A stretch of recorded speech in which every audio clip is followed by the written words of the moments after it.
ಪಶ್ಚಿಮ ಏಷ್ಯಾದಲ್ಲಿ ಮತ್ತೆ ಯುದ್ಧದ ಕಾರ್ಮೋಡಕ ಬಂದಿದೆ.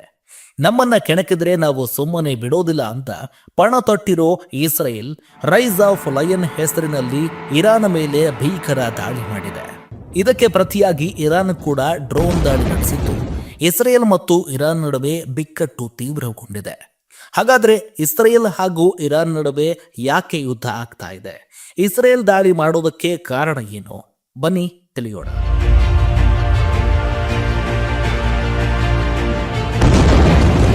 ಮಧ್ಯಪ್ರಾಚ್ಯದಲ್ಲಿ ಶಾಂತಿ ನೆಲೆಸೋ ಯಾವ ಲಕ್ಷಣಗಳು ಕೂಡ ಕಾಣ್ತಾ ಇಲ್ಲ.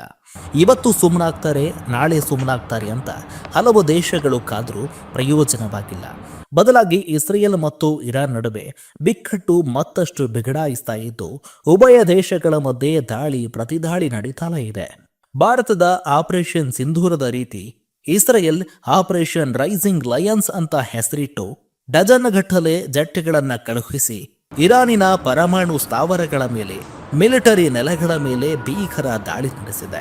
ನಮ್ಮ ವಿಜಯವಾಹಿನಿ ನ್ಯೂಸ್ ಚಾನೆಲ್ನಲ್ಲಿ ಪ್ರಮೋಷನ್, ಜಾಹೀರಾತು, ಅಡ್ವರ್ಟೈಸ್ಮೆಂಟ್ ನೀಡಲು ಸಂಪರ್ಕಿಸಿ 9535808456.